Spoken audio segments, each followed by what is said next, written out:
I'm in Green Park with Jez Kay. Just tell us who you are and what it is that you do. Yeah, well, I'm Jez Kay, as you said, and I am a media producer. So you make videos? I make videos, and I create sound, and I do all this sort of stuff, mostly for corporate entities, large businesses, small businesses. These days concentrating more on the large. And I guess that the interesting thing is that we've turned into a video world. So much stuff seems to be on video, isn't it? Online and so on. There's just so much content that is video. So I guess it's good days for you in terms of business. It's good yes era. and no, because from my point of view, what I do is kind of creative video. I help people to, if you like, big themselves up through video, and brands to kind of look good and sound good and make a good impression and have big impact and that kind of stuff, and engage with their audiences is a really important thing. A lot of video is just kind of fairly throwaway stuff. You know, whether it's corporate or otherwise, it's kind of throwaway. We'll just kind of video this and see what happens. And it's kind of one-hit stuff, and it's very short format and that kind of thing. And so there's a hell of a lot of noise out there. Some of it's quite good noise, but some of it isn't, and it's quite difficult sometimes to kind of make your way through all that sort of stuff. But yeah, no. I mean, I'm always optimistic about the power of video, and I think it's a very, very good thing. Tell me a little bit about. I know one of the things I like about you is that you do what you love. I know that you've had a background where you had interest in music. You've got a bit of an interest in technology. You like video and so on. How is that you managed to build a business around what it is that you love? Has that always been a decision? Did you always want to be your own boss and so on? And did you always want to do what Jez wanted to do? Well, that's kind of one of the issues actually, because actually to begin with, it was more of a reaction. You know, I worked for a lovely company, but the fact that they had complete control over decisions that I was trying to make. What kind of field was it in? This was all about software design and that kind of stuff. And I kind of felt, but in terms of the way things were marketed, in terms of the type of business that was done, I had a view. And so I thought, well, why don't I do it myself? After a while, and the guy I had worked with, we set up a business, and that was to do with a similar area, because of course that was the thing I knew about. But it wasn't necessarily the thing I loved, because at the time I didn't even know what it was that I could do that I loved, and that kind of came over time. And actually what I loved happened to be a combination of the stuff that I was doing before and then this new stuff. And this new stuff was really about creating video. I've always had dare I say it, an obsession with televisual content, with television. When I was 5 and 6, I remember playing with this dial on the TV, so I could actually get a station that no one else could get, that kind of stuff. Rented TV. So now with kind of stuff. So now with what you're doing, it's now the ideal marriage of all the stuff that you've wanted to do. Yeah, pretty much. And how did it take courage to go from that situation where you were working, being employed, and then setting up a business with somebody else, and then going it alone? I don't know. I mean, at the time, interestingly, I would say, you know, if I was being coy, I'd say madness. But actually, I seem to remember at the time that it was more of a kind of determined and fairly clear decision, actually. So right then, when I did the first business, it was all about that sort of thing. Over time, it became more about I need to do something that I love, and that was more of a need and less about doing something that's kind of sensible. And the business that you ran with somebody else, which was the first one, and then doing your own thing. Why was that? Did you want to be the master of your own destiny? Yeah, pretty much. But also, I wanted to run a business. I mean, it's as simple as that. I wanted to do something that worked, and I wanted to do something that worked and that could grow. And there was an element of competition as well. The company had just come out of, and you know, we were like little boys, and we were kind of like, oh, we'll get them, and that sort of stuff that you do. But it was really just a very, I guess, quite a calm, sort of sensible decision about kind of building a business and making it work and employing people. Whereas over time it became much more about I need to do what I do best. So how do we? So it's interesting that you've been on this journey from having an idea, doing your own thing, setting up business, working with other people, employing people. For somebody who's watching this, who is thinking about doing their own thing, maybe they want to do that solo because you've done it solo, and also working with other people. What would be your tips? Because you've already talked about a lot of things, finding out what your skills are, following your passion and so on. What would your starting point for somebody who's thinking, you know what, I'm in a job also that I don't really love, I want to do my own thing.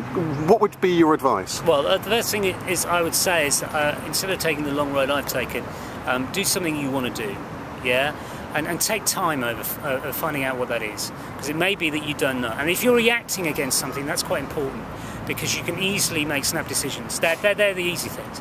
The slightly trickier thing is just to calm down a bit and work out what it is that you love and you want to do. The next thing I would say is connect with like-minded people. Don't always think you need to connect with people who there's a gap in the market and you want to sell at them and do all this kind of stuff. Find like-minded people who can help you to build your ideas, who can help to share things with you. Maybe someone's done a similar business themselves, and you go and seek them out and talk to them about what they've done, and take a notepad or whatever you do online or whatever, and then take some notes and then kind of build up a kind of knowledge repository for yourself. That's what I'd say. Yeah, definitely. And then go for it. If you found, but think about something that's simple. Don't try and be too complicated. People spend far too long, going over, oh, maybe I should do this and this and this and this and this.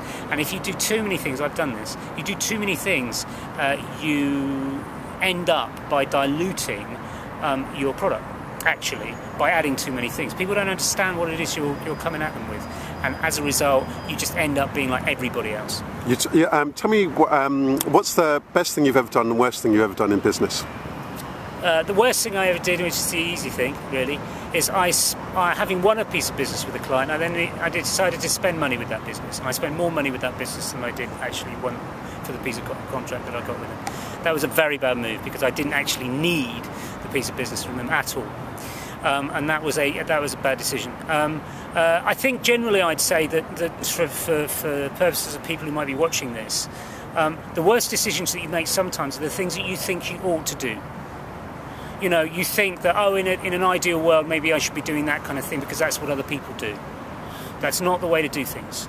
You've got to use your gut, and you've got to use your brain, and you've got to, to a certain extent, use your heart. You've got to use all those things to make decisions, because otherwise you will end up making the wrong decisions.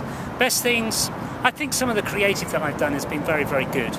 I think recently I made a pretty good decision, which is to join forces with someone who was like-minded, so we could build a business together, having spent a bit of time working out what it was with them that we could possibly do. And that brings me on to something I wanted to ask very quickly before we close, which is about, I think you're mentioning the bit on cooperation in the book, and I remember a conversation we'd had, talking about that connection's a bit like, if anyone's old enough to remember the old game show Blockbusters. Yeah. I'm too young, of course, to remember that, but you'd made the point that there are all these connections and it's linking them together, and I think that sometimes people can feel isolated in business. Tell me a little bit about why is cooperation important, and what's your take on cooperation? And you were just talking a little bit about cooperating with somebody else now. Well, the idea about cooperation is not just about, it's more about linking.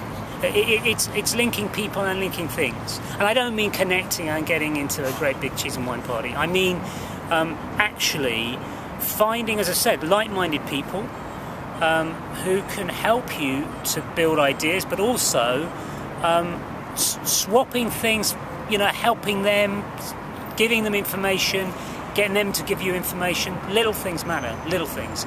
They're so important. And if you have a cooperative spirit, you can do all sorts of stuff. I really like what you're saying. And tell me, Jez, for the future, tell me what are you wanting to do now? What's next for Jez, and what are your aspirations personally for business? Well, actually, it's fairly specific.